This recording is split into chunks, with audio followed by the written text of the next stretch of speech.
Denis, só um Bom, minutinho, está começando a gravar aqui. Tá, beleza, pode já ouvir. tá. Okay. Bom, pessoal, são muitas perguntas, tá? Vou tentar responder aí, né? Pontuar algumas coisas, né? A gente pode depois. Tem alguns temas bastante complexos aqui, né? O Nilson do Coletivo de Negros do MST coloca uma questão que é paulada, né? Discutir a vertente marxista, os liberais, a vertente liberal. Tá, eu vou pontuar algumas coisas, mas acho que isso já merece um outro debate, né? Tão complexo que é a possibilidade aí, tá? Bom, vou tentar pontuar aqui. Primeiramente, assim, né? Eu acho que essa questão ainda do pós-Covid, várias perguntas foram nessa linha. Existem vários elementos para a gente levar em consideração. Na primeira, de fato, né? Eu concordo, né, com várias falas aqui. Eu até escrevi um artigo sobre isso, né? Que o Covid não é um vírus democrático, né? Ao contrário do que muitos falam, né? Não é democrático. E não é democrático pelo seguinte sentido, ele atinge a população mais pobre, né? A população negra, a população da periferia. Tá? Isso é óbvio, está colocado isso. Né? Inclusive, a própria Organização Mundial de Saúde aponta isso, né? Que o coronavírus vai avançar, está avançando de forma significativa no Brasil por conta da desigualdade. Né?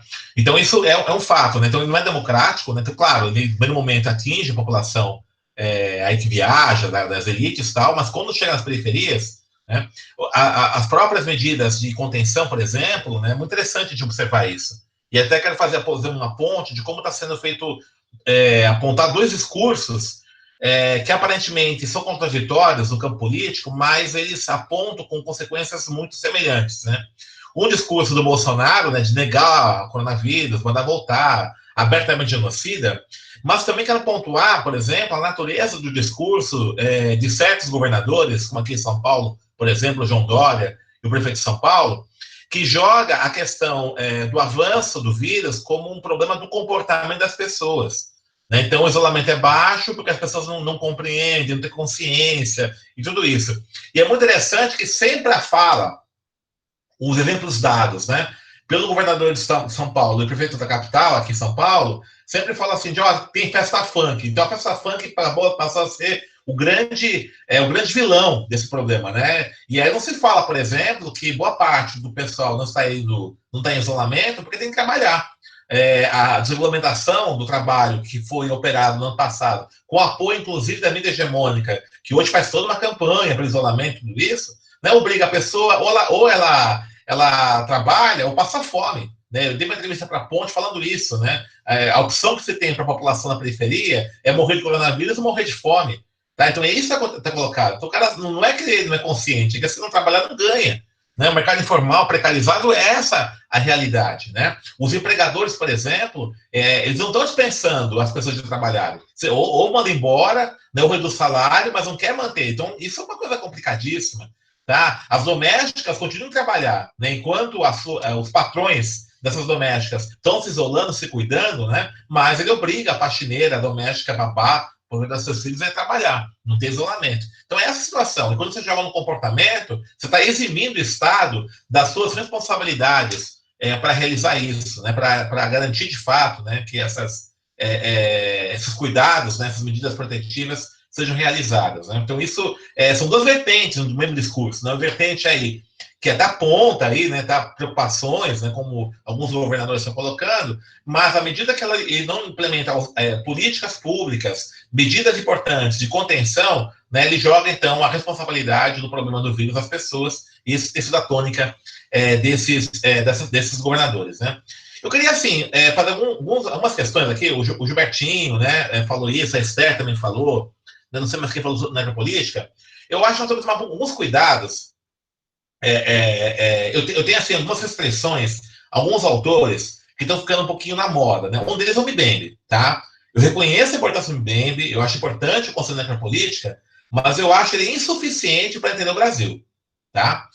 Por duas razões. Eu estive no ano passado em Nova York, eu vi a palestra do Mbembe. Né? Eu vi lá no Nova York. Ele deu uma palestra na New York School, né? O que o MBM coloca? Ele fala o seguinte, olha, existe uma bifurcação entre a democracia liberal, né, a democracia liberal que surge a partir do fim da Segunda Guerra Mundial, né? Normandia acaba, 45, é derrotado o nazifascismo, então a vertente liberal, ela ganha, então a ideia de uma pactuação política, você construir aí normatizações, etc., políticas públicas, ganha, né? Do fascismo, tá? E o que está acontecendo? Isso se combina com a própria construção do capitalismo, e agora, o que acontece? O capitalismo avança com um processo aí de fascistização, ou necropolítica, né, e a democracia liberal fica do outro lado. Então, segundo ele, uma entrevista que ele deu recentemente, acabou a era do humanismo. Tá? Então, é isso que está pegando. Né? Então, os dispositivos, o Mbembe é Foucaultiano, né? Então, ele vai pegar essa ideia de dispositivos de poder, essa microfísica do poder que fala Foucault, né? Ele vai se impondo em função de uma ausência de normatividades. Necropolítica, para o Mbembe, é uma coisa importante, não é, a gente tem uma leitura incorreta. Necropolítica não é só o ato de matar. Segundo, necropolítica, no conceito do Mbembe, no texto dele, né, que ele conceitua isso, é você ter um processo de poder para além, sem qualquer limite. Tá? Os limites normativos acabam. Essa é a ideia. Então, o que ele propõe? Né, que você cria limites normativos para você conter. Né? A ideia dele é um retorno a uma perspectiva liberal. Veja, essa é uma visão liberal. Tá? E o problema não é uma dissociação do capitalismo da democracia liberal. Veja,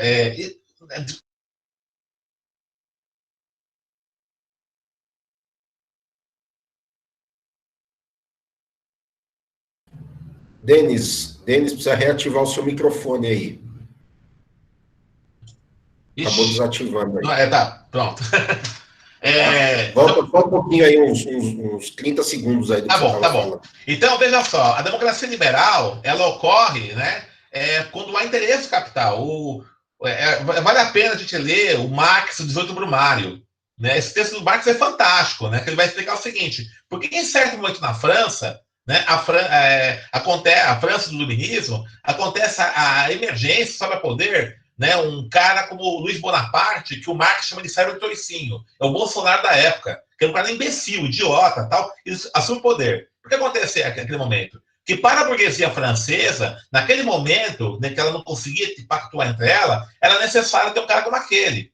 E o governo do Luiz Bonaparte, um governo tosco, né, uma pessoa complicada, autoritária, etc., foi o momento, inclusive, que a burguesia consegue se recompor, né, se rearticular. Então, veja, essa questão de democracia liberal, autoritarismo, não é um problema se o capitalismo está próprio ou não. São momentos que fazem parte da própria ordem de produção do capital. Né? Eu sou muito marxista nesse aspecto.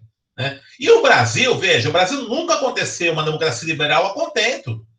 Né? Por isso que eu vejo alguns senões nessa ideia do Mbembe. Eles têm utilizado, até com palavra de ordem, até entendo isso, mas veja, eu acho que a proposta dele conceitual, ela não elucida exatamente o que o Brasil está sofrendo. Porque esse problema da necropolítica no Brasil, quando ela acontece, não é um problema de uma dissociação, de uma normatividade do Estado brasileiro, né, e do que ocorre na sociedade de modo geral. Não, o Estado brasileiro ele sempre foi normativamente violento. Tá? O Estado brasileiro sempre teve uma marca violenta. Não é um Estado que a ausência de normatividades que leva à violência. Tá? Esse é o problema do Mbembe. Acho que é importante a gente tomar um pouco de cuidado, né, quando utiliza os conceitos dele. Né? Acho que é uma leitura importante e tal, mas, veja, não explica totalmente. Senão corre o risco da gente achar que o problema da violência no Brasil é uma deformação ética do Estado, e não é isso. Tá? É uma lógica. Tá? É uma lógica, e veja, essa lógica do Estado brasileiro faz algumas pessoas ganharem dinheiro com isso. Né? A relação de classe brasileira, a relação de classe social no Brasil, ela necessita desse tipo de Estado, como ele é. Tá? Então é muito interessante a gente observar que não é um problema agora na política, de uma dissociação, de humanismo que acabou. Nunca houve esse humanismo. Né? Eu não sei em que momento houve esse humanismo. Né? Eu tenho algumas assim, senões com o Mbembe, vou escrever um artigo sobre isso, né? Vou arrumar confusão, muita gente, eu sei disso, né? Mas acho que é importante a gente pensar um pouco sobre isso, né? Assim como, né, Gilbertinho, essa questão da guerra étnica, né? Porque eu acho que o Brasil não tem uma guerra civil, né? No Brasil você tem massacre. Porque guerra civil você pensa quando você tem partes que estão em igualdade de condições para guerrear. No Brasil, o que você tem é execução. Né? Não é uma guerra civil. Eu não posso pensar uma guerra civil, por exemplo, num Estado armado até os dentes, com milícias, etc. Além disso, a parte oficial do Estado, e jovens na periferia de chinelo, havaiana e de bermuda. Né? O que há é massacre no Brasil, é massacre, extermínio, não é uma guerra civil. Tá? Não são grupos étnicos em conflito. O que há é um massacre. né? Um massacre, um extermínio, um genocídio mesmo, né? Aberto. Tá? Então, é isso que eu acho que é importante a gente observar. E aí eu acho que as leituras do Clóvis Moura, do Jacó Gorender, do Florestan Fernandes, de outros autores aqui que, né, tentam entender com as diferenças, né, essa relação raça e classe na particularidade brasileira, eu acho que são muito mais elucidadores, né, para a gente poder entender essas dinâmicas que acontecem aqui. Mesmo assim, né, a Esther falou da Angela Davis, né, eu gosto muito da Angela Davis, assim, interessante. Mas a própria Angela Davis falou que elas, feministas americanas, têm que aprender com as brasileiras. Veja, os Estados Unidos hoje está passando por uma questão muito interessante aqui, né? Tem um livro vai ser em português, nós estamos trabalhando agora com a tradução desse livro em português, que é Racismo Sem Racistas, né? Os Estados Unidos hoje está vivendo a era do chamado pós-racial, né? O que é o pós-racial? Segundo, né, alguns pensadores conservadores norte-americanos, após a eleição do Obama, acabou o racismo nos Estados Unidos. As ações afirmativas cumprem um papel. Agora é você apenas gerenciar pontualmente os preconceitos. E veja, a Michelle Alexander, o que ela está falando, né? O livro que ela escreveu agora, A Nova Segregação, né? O título original desse livro é The New Jim Crow, né? Jim Crow é a lei de segregação dos Estados Unidos. O que ela fala? Há uma segregação nos Estados Unidos sem ter segregação oficial racista, que ela se dá pelo encarceramento em massa. Né? Então, o sistema jurídico americano hoje, ele encarcera negros sem necessariamente ter uma lei de segregação. Então, o número de negros encarcerados hoje nos Estados Unidos supera o número de negros escravizados antes da Guerra Civil Americana. Então, veja que loucura. Veja, isso com todos os avanços da ação afirmativa. O que é isso, senão a exportação do Brasil da ideia de democracia racial para os Estados Unidos? Nós estamos vivendo agora uma coisa nos anos 30. Né? Só para ter uma ideia do que está acontecendo. Tal, né? Eu estou pontuando um pouco isso para a gente poder entender como os processos são muito mais complexos, a gente imagina. Né? Por isso que é importante a gente entender um pouco essa raiz aqui do Brasil, essa é a minha preocupação. E aí eu vou um pouco, né, pular um pouco para a discussão que o Fábio apresenta aqui. Né? Que acho que algumas coisas da estratégia para enfrentamento, assim, né? Primeiramente, assim, né? O que eu quis apontar aqui na minha exposição, né? É os limites da ação institucional, tá? O que não significa que não seja importante, né? Porque o Estado tem essa configuração, né? Qual que é o limite, por exemplo? Qual foi o limite, por exemplo, né, que ocorreu durante esse período do Estado neodesenvolvimentista dos governos Lula e Dilma, tá? Veja, é uma coisa muito interessante de poder entender esse período aqui, né? Porque ele né, acabou caindo com um golpe, né, em 2016, né? Esse modelo de governo, mais ou menos Dilma, o governo Dilma, acho que a Dilma, né, inclusive, no meu ponto de vista, ela foi mais orgânica esse projeto que o próprio Lula. Tá? O Lula aproveitou um momento muito particular, assim, de uma melhoria na condição das commodities, de uma certa crise no modelo neoliberal, né? Então ele aproveitou um pouco isso, a sua própria expressão como modelo popular. Agora, o projeto orgânico, político mesmo, de implantação foi o governo Dilma, né? Dilma com Guido Mantega. E esse projeto é um projeto muito interessante que é baseado, né, no modelo sul-coreano. Tá? A Dilma ela foi orientada do Luciano Coutinho, que durante toda a gestão dela foi no BNDES, na Unicamp, né? Perdão, ela foi orientada do Luiz Gonzaga Beluso, né? Mas ela é muito admiradora da obra do Luciano Coutinho.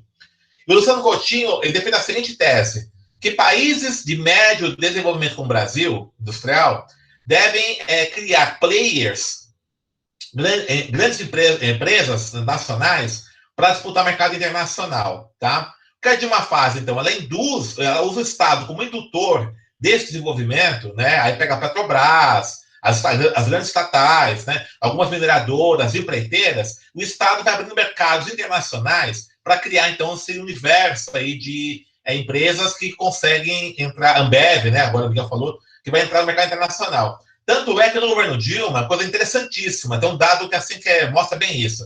Pela primeira vez na história do Brasil, o Brasil acaba tendo uma entrada maior de recursos externos do que saída de capitais. Tá? As empresas brasileiras, com a ação do exterior, começam a mandar dividendos para o Brasil. Mas começa a receber, a conta corrente brasileira fica positiva, entra mais do que sai. E com esse recurso, então, ela financia os projetos aqui sociais, né? Projetos aqui, políticas públicas no Brasil. Tá? Isso vai acontecer, mas vai crescer muito nessa época. Agora, para fazer isso, né, evidentemente isso ela se articula com essas grandes empresas. Essas empresas, inclusive, elas induzem uma cadeia produtiva. A Petrobras, por exemplo, ela induz uma cadeia produtiva que fornece insumos para a própria estatal, vai por aí fora, né?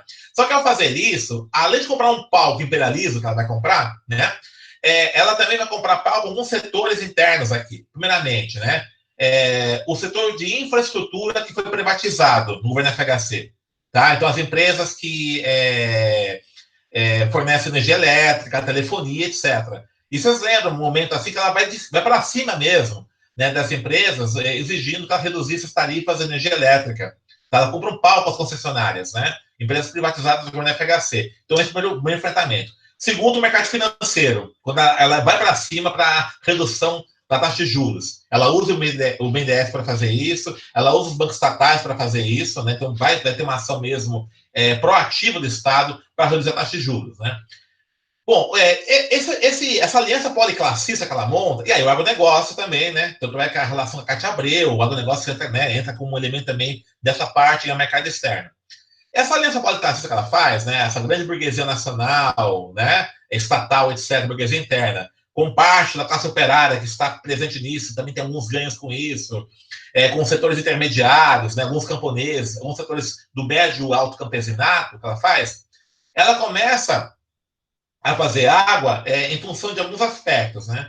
Primeiramente, assim, quando você tem esse projeto de crescimento de desenvolvimento econômico, o que vai acontecer? Essas indústrias vão apoiar esse projeto até o momento que eles começam, então, a usar, né, a sua capacidade ociosa. Então, tem uma capacidade produtiva na empresa, está parada uma parte por causa da crise, com o desenvolvimento econômico, ela começa a utilizar essa capacidade intensa, né, chega no topo, ao 100%, né, e aí, então, com isso, ela consegue apoiar. Quando passa 100%, ela tem que investir mais, aumentar a produção, contratar mais gente, investir mais em marketing, etc., aí você tem um pé no freio. Por quê? Porque para essa empresa, para esse empresário, é muito mais interessante de pegar esse recurso, essa lucratividade que ele está tendo, e investir no mercado rentista, do que investir em aumento da produção, que o retorno vai ser daqui a 10, 15 anos. Né? Então, isso é um problema. Além do que, né, uma situação como essa fortalece o poder de barganha da classe operária. Começa a exigir maiores salários, né, o desemprego é pequeno, tudo isso. Tá? Veja os riscos que acontecem por aí. Por isso que parte dessa burguesia que apoiava o projeto Dilma vai apoiar, então, o golpe. Você tem uma mudança de rota, uma mudança de lógica. Né? Então, veja, quando eu estou falando aqui os limites institucionais, é que quando você vai pensar uma ação de mudança de Estado, te força a negociar com esses setores econômicos, e aí, evidentemente, esses setores vão movimentando de um lado para outro, de acordo, evidentemente, com seus interesses. E aí, né, quando chega o golpe de 2016, é quando há um deslocamento desse setor da burguesia que apoiava o governo Dilma para a oposição. E aí vai para a direita, então um golpe e acabou.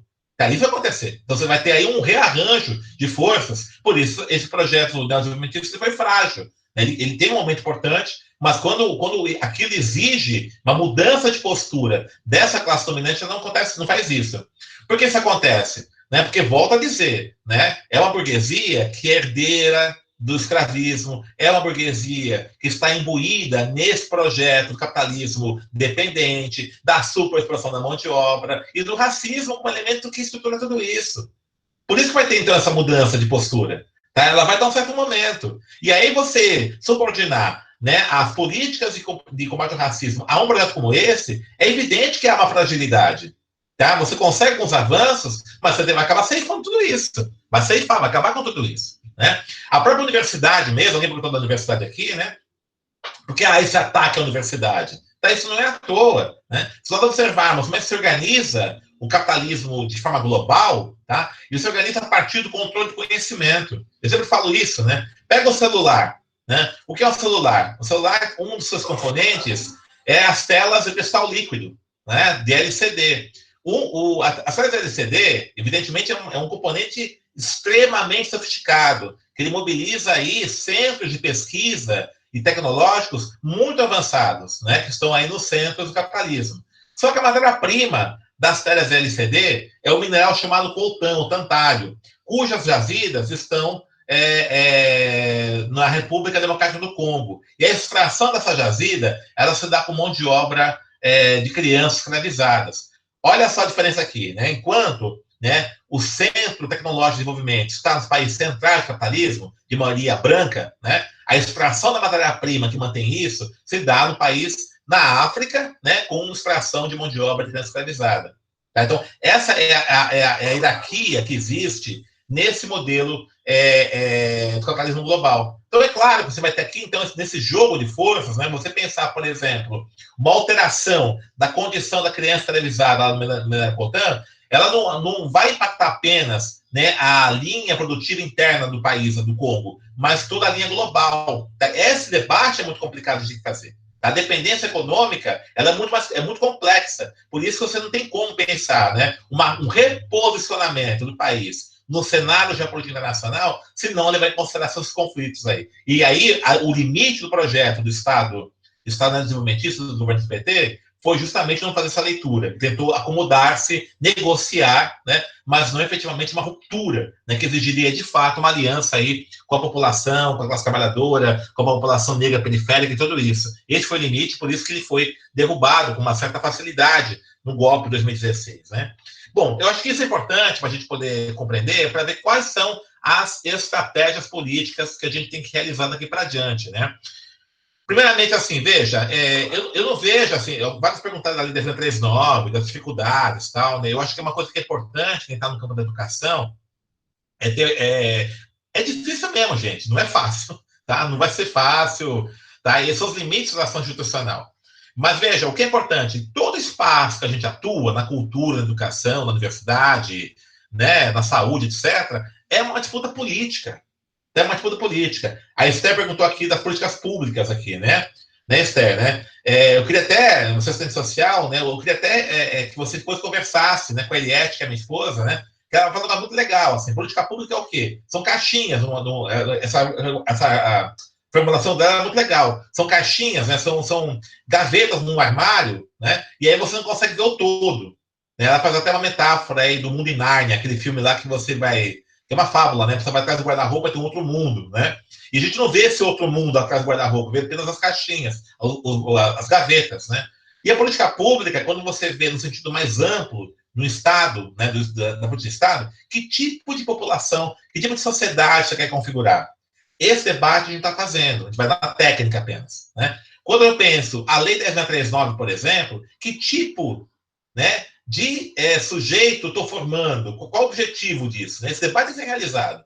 Né? Eu posso pensar, por exemplo, meramente a aplicação da 10.639 como algo pontual, passo lá uma semana da consciência negra está resolvido o problema, né? Que isso tem acontecido, infelizmente, uma parte das vezes, ou estou pensando nessa lei como um processo de repensar a educação. Agora, o repensar a educação significa conectá-la com um outro tipo de sociedade, sujeito, e isso exige um debate político no campo educacional, coisa que a gente não faz. Né? É muito difícil esse debate, não é tranquilo isso. Então, não é aplicação não da lei apenas, não é apenas uma questão técnica, né? Mas sim pensar a educação, assim como cotas na universidade. Tá? Não é só você garantir a entrada de negros e negras na universidade, mas é pensar toda a configuração da universidade, como ela se organiza, do ponto de vista como universidade pública, do ponto de vista epistêmico, do ponto de vista das prioridades da pesquisa. Tá? Esse debate tem que ser realizado. Tá? Não adianta a gente pegar apenas colocar negros na universidade, do jeito que ela é, porque o risco que corre é nós branquearmos simbolicamente jovens negros. Tá? O fato de estar surgindo aí negros de direita não é à toa. Tá? Não é à toa. Eu vou falar de Camargo, do Holiday e outros. Isso não é à toa, vai surgir muito mais. Aí esse é risco, sim. Nos Estados Unidos, por exemplo, com as ações afirmativas, surgiram vários negros de conservadores, né? Não que seja contra, pelo contrário, estou falando isso. Né? Mas se você não acompanhar de uma politização do debate universitário, esse risco ocorre. Esse risco ocorre. Porque você vai ter a ideia do mérito sendo incorporada na dimensão, na imagem, na cabeça das pessoas que entram na universidade. Né? A universidade é formada, ela tem esse elemento meritocrático, esse elemento da epistemologia eurocêntrica é muito forte. Você pode formar pessoas, jovens negros e negras com essa perspectiva.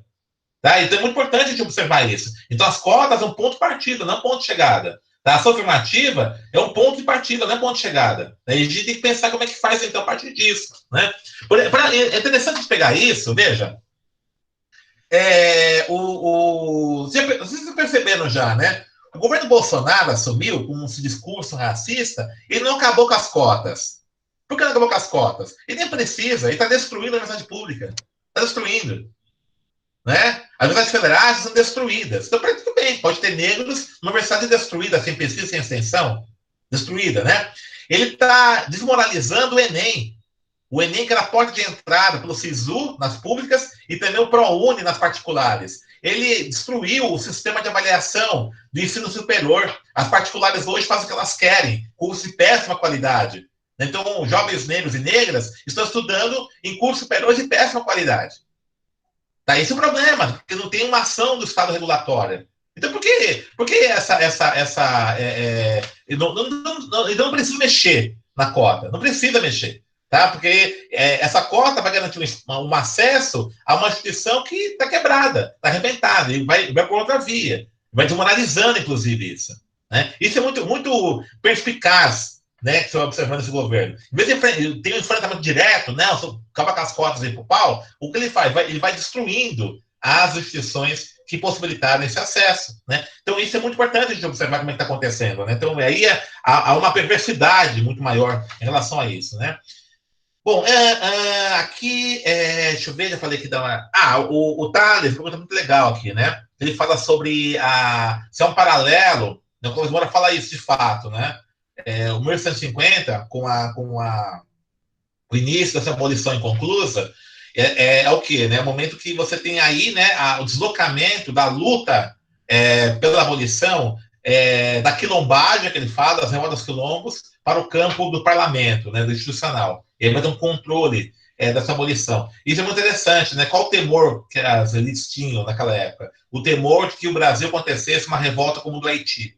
A Guerra dos Alfaiates na Bahia, por exemplo, né, a Conferência Baiana, ela foi inspirada na revolta do Haiti e foi massacrada, né? Essa insurgência, né? A revolta dos Búzios, né? Lá em Salvador, tá? Então, ele fala que então, há esse deslocamento e eu vejo assim que aconteceu também, né? Lógico, de outras formas, nos governos do Dilma, né? Nós deslocamos, houve um deslocamento no movimento negro do debate, né, da rua, da periferia, da base, para o debate institucional. Nós começamos a discutir política pública, começamos a discutir espaços institucionais, tudo isso. Tudo isso é muito importante, eu não estou tirando a importância disso. Mas veja, enquanto a gente foi fazendo isso, né, ao mesmo tempo que a gente fazia isso, e houve conquistas significativas, na periferia, né, continuou o encarceramento em massa, continuou a violência policial, e pior ainda, teve uma ação incisiva, né, das organizações pentecostais na cooptação ideológica dessa população na periferia. Tá? É um fato. Uma pesquisa realizada pelo Ibope, a maior parte dos fiéis das organizações neopentecostais são mulheres negras. São mulheres negras. Esse é o perfil. Tá? São mulheres negras. Né? E veja, por que é isso? Né? Vamos virar por quê? Em vez de ficar xingando, ou alienada, tá? Por que acontece isso? Porque efetivamente ela oferece, né, uma alternativa na periferia.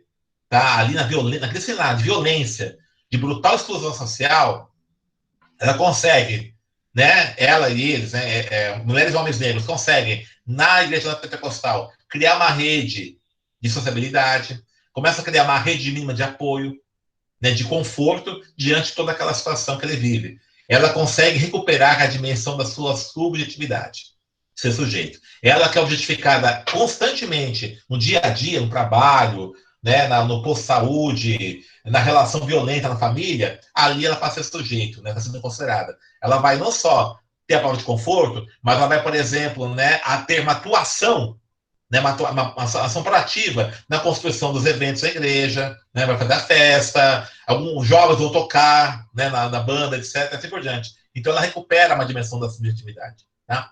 Por que eu estou falando isso? Né, um ponto que é fundamental na nossa organização é nós criarmos espaços desse tipo, de auto-organização nas periferias. Aí eu acho fundamental, sim, o trabalho que é realizado pelos movimentos coletivos de cultura nas periferias. É fundamental, porque você recupera uma dimensão de subjetividade, de valorização.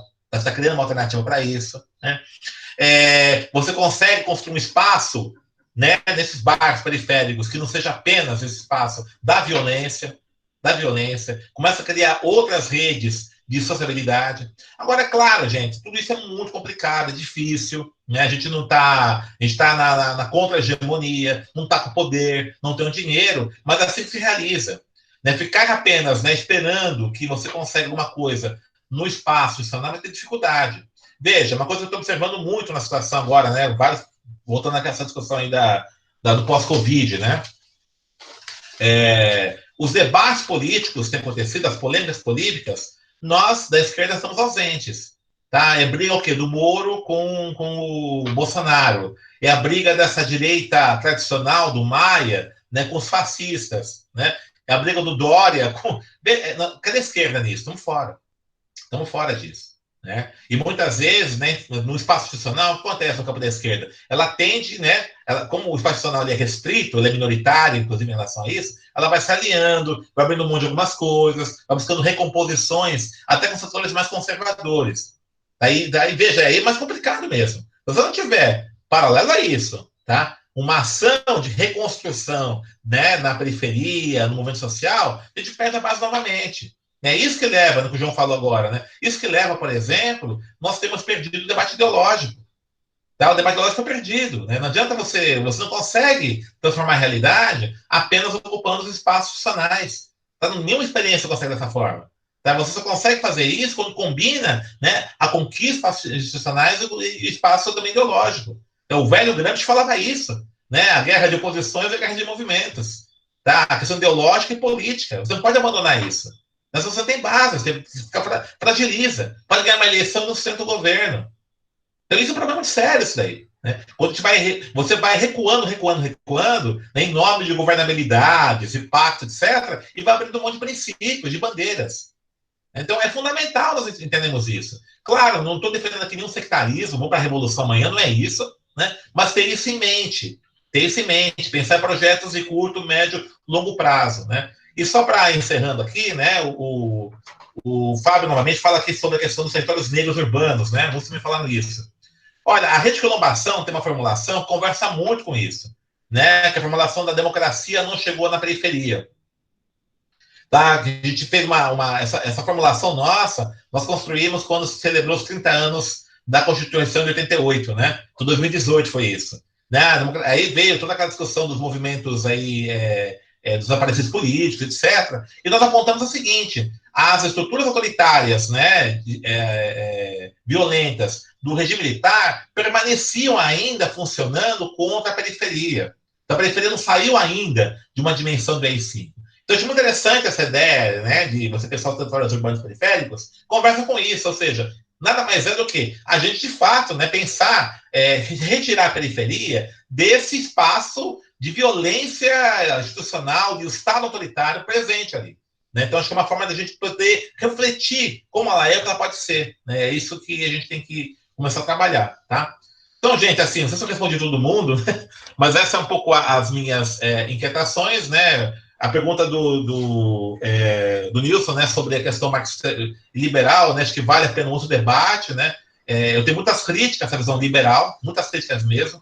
Eu acho que a visão liberal, inclusive, é que nos levou a um certo beco sem saída, nessa confiança de você pensar que você pode superar o racismo a partir de agendas pontuais, agendas de políticas pontuais do Estado, de negociações, né? Uma certa rejeição à ação partidária, tá? Acho bastante complicado, acontece em algumas organizações, não quero nominar aqui elas, né? Você pensar só o advocacy, né? Apenas a bandeiras e tal, e até mesmo, vou até dizer isso, até mesmo algumas visões que eu vejo que de racismo estrutural, mas veja, não é uma concepção marxista, é uma visão estruturalista, né? É racismo estruturalista, de pensar que os comportamentos preconceituosos, eles se reproduzem automaticamente. Então, você vai apenas criar negociações ou medidas de você atenuar isso. Tá? Para mim, isso é uma visão defensiva. Tá? Você ficar repetindo, né, apenas a palavra de ordem, sem apontar caminhos, e sem apontar que essa estrutura racista, ela é um produto histórico, ela é uma construção histórica, e, portanto, ela pode ser, sim, desconstruída historicamente. Né? Você pode sim criar um projeto político de transformação e superar o racismo. Para mim, isso é uma visão conservadora também, embora na sua narrativa ela pode ser aparentemente radical, tá bom? Então, mas é isso que eu quero dizer. Acho que o procurei responder a todos. Se não der, peço desculpas aí, mas meu e-mail está aí. Quem quiser conversar, estou à disposição.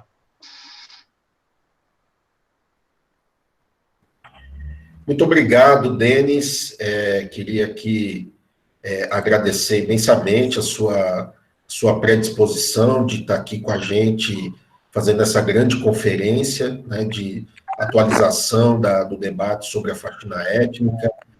Quero aqui registrar, né, que durante todo o nosso encontro passaram aqui em torno de 80 pessoas de 9 estados, né, recapitulando aqui: Santa Catarina, Paraná, São Paulo, Minas Gerais, Espírito Santo, Distrito Federal, Bahia, Sergipe, Pernambuco, também o companheiro da Finlândia, né, o Babel, direto da Finlândia, e nós também estamos aqui com algumas organizações, além do Círculo Palmarino, que puxou a atividade, nós estamos com a Rede Quilombação, o Coletivo de Negras e Negros do MTST, a Companhia Creme Terra e também a companheira Natália, que está aqui com a gente, da Iniciativa Negra por uma Nova Política de Drogas.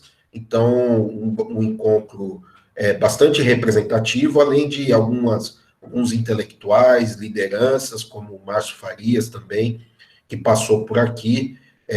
Então, primeiramente, agradecer imensamente essa participação. Estamos aqui há quase 3 horas fazendo esse grande debate, então, para nós foi um motivo de muito orgulho. E o Instituto Zequinha Barreto também aqui presente, como bem lembrou, a Rede de Proteção contra o Genocídio, né, também aqui presente. Então, mais 2 organizações importantes aqui presente. A ideia nossa é manter essa tribuna de debates, né? Então, eu queria propor aqui alguns encaminhamentos. Vou encerrar aqui a gravação para que a gente possa dar os encaminhamentos finais aqui do nosso encontro. Então, obrigado aí a todas e todos. Estou encerrando aqui a gravação para a gente seguir nos encaminhamentos.